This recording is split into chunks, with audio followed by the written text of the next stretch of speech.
Sydney, born under dubious circumstance in the year 1788, didn't take long to realise its potential. 54 years later it celebrated when, in 1842, Governor Gipps sealed an act declaring the township of Sydney to be Australia's first city. 22 days later, Melbourne was declared a town. They always were a little slower down there. Our first Europeans settled in the Rocks and Millers Point so they could look out onto the world's greatest harbour. Government House was built to the east and the convicts were sent to the west, the original Westies. We didn't bother going north, we were waiting for the bridge, and well, the Shire was a long, long way away. Over the years, Sydneysiders have been described as arrogant, brash, larrikins and, God forbid, snobs. How very dare they? OK, Sydney's snobbery is mostly seen in real estate.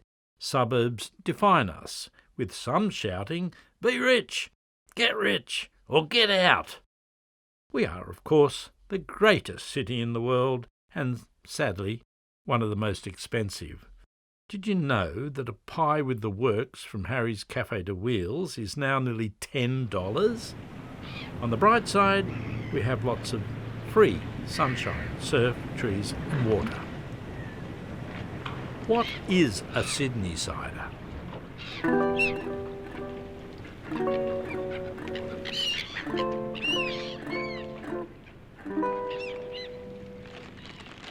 Glistening harbour, shining like gold, ancient beauty with secrets so old. From the surf at Bondi to the mountains called blue, you are many things to all of us. Sydney, who are you?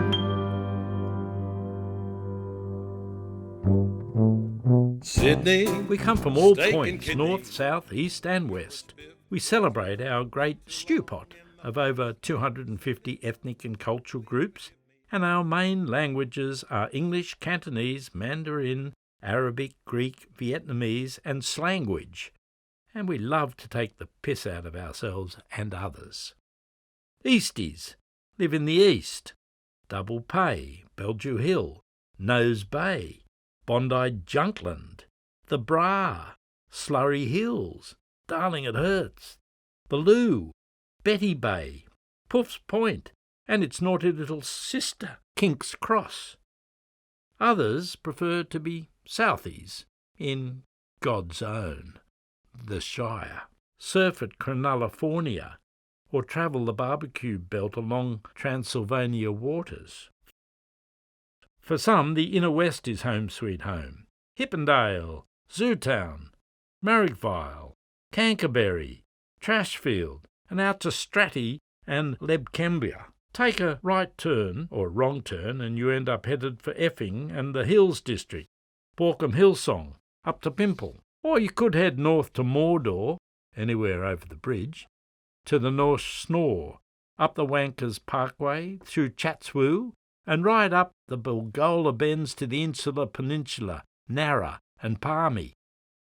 Then there's the West, home of the famous Westies. Oh, me name it is Fred, in Sydney born and bred, and the inner city used to be my home, boys. But it's caused my heart to grieve, for I've had to take me leave. Now across the western suburbs I must roam, boys. No one seems to know where the West starts or ends. Directions. Take the Middle Eastern distributor, past suburbs like Scramperdown, Hashfield, Burwoo, Vietnamatta, Stabramatta, and further afield to Gangston, Scarytown, Scrambletown, and as many of us know, the other city, Para. Doesn't matter. Wherever you live, as several people have observed, including Norm Erskine and Paul Keating, if you're not living in Sydney, you're camping out. The first locals were, of course, the indigenous owners of this land, the Gadigal people of the Eora Nation, And then came a few convicts, Tom, Dick and Harry, and black-eyed Betsy, Molly and Saucy Sue, followed by a motley crew of soldiers, marines and public servants. Governor Lachlan Macquarie was right. Australia was settled by people who were sentenced here and those who should have been. What a start to build a nation. The new arrivals, we called ourselves cornstalks because with hard work, sunshine, occasionally decent tucker, we sprouted up like the proverbial cornstalk, took one look at the Harbour Bridge, Opera House and Harbour, and declared Sydney as as good a spot for any for a city. We weren't banana benders, yarra drinkers, sand gropers, Territorians, apple eaters, crow eaters, or snobs, and we soon learnt that colonial born was better than sterling bred. Sydney certainly celebrated down through the years. We celebrated the transition from penal colony to bright new land as farm settlements edged their way into the bush.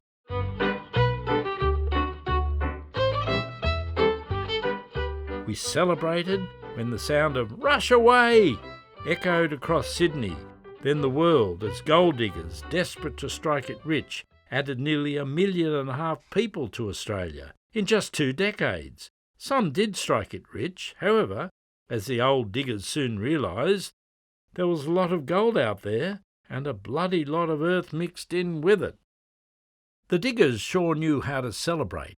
Many a gold miner in Sydney, to celebrate, ordered a bucket of French champagne and 2 slices of bread, then proceeded to make a 10-pound note sandwich, which they ate, washed down with champagne.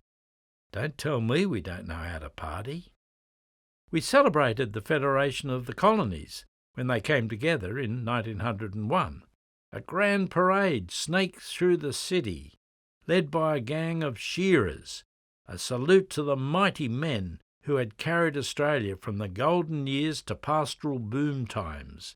Nowadays, accountants, bankers and stockbrokers would probably want to lead the parade, waving their red pencils.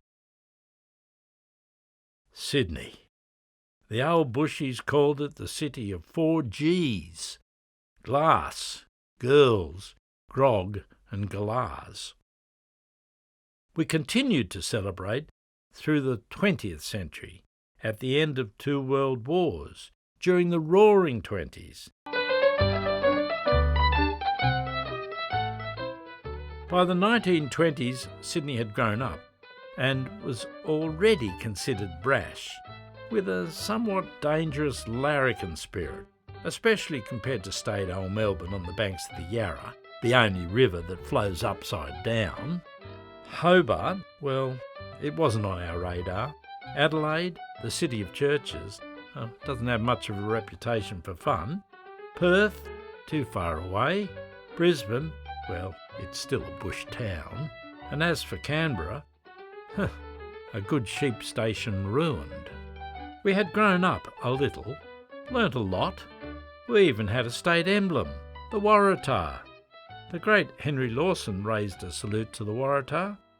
You may sing of the shamrock, the thistle, the rose, or the 3 in a bunch if you will, but I know of a country that's gathered all those, and I love the great land where the Waratah grows and the wattle bough blooms on the hill.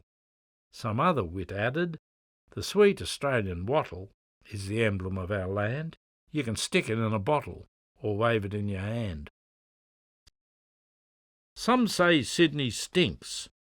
All cities have a smell, or a number of smells, that identify the urban environment. In colonial time there was an overriding smell, or stench, of horse and bullock manure, the beasts being a vital part of our transport and cartage history. In the early 20th century, the main smell was created by steam trains and the pervasive stench of coke, the main fuel for heating factory and household water. Suburbs were known for their smell, particularly the soap factory at Balmain or the tanneries at Woolloomooloo. Other smells became friends, the Arnott's biscuit factory on Parramatta Road. food halls of department stores, bookshops, bootmakers and delicatessens. In many ways our public stink has been replaced by motor fumes, but with a good snout you can still sniff out our unique Sydney smells. If the smells are too overpowering, a visit to the botanical gardens is recommended. Then there's the traffic. Research shows Sydney drivers are some of the world's angriest drivers. Driven to frustration with traffic congestion, we arrive late with teeth grating and nerves frazzled. We all need to take a chill pill until the transport dream has been fulfilled. A second cross-harbour tunnel, a Northern Beaches metro rail line, and a few more of those whatever they are expressways. Honking and screaming does not help. Chill pill, anyone? Sydney-siders are renowned for being relaxed. We're not at all snobbish. Some folks get a bit hot under the collar sometimes, and one issue at the end of our tongues seems to be that pesky immigration. Hey, we're all bloomin' immigrants of some sort, except for our Indigenous brethren, so let's try and get along. We are lucky to live in a city with so many ethnic and cultural roots. Multiculturalism adds vitality and also tastes good. Indian, Asian, Middle Eastern, European, African, and all the other flavours spice up our lives. One thing's for sure, we love slangwage and our colourful colloquial expressions. Tall poppies don't stand a chance when we cut them down to size with, "He's got a dial like Luna Park," or "He wouldn't know if it's Pitt Street or Christmas." Or, and this could only be Sydney, "He's got a mouth like the Harbour Bridge." Women, they cop it too. "Ah, she's so ugly even the tide at Bondi wouldn't take her out." Well, it's time I hit the Frog and Toad. I'm going to shoot through like a Bondi tram. Yep, I'm off like a bag of prawns in the sun.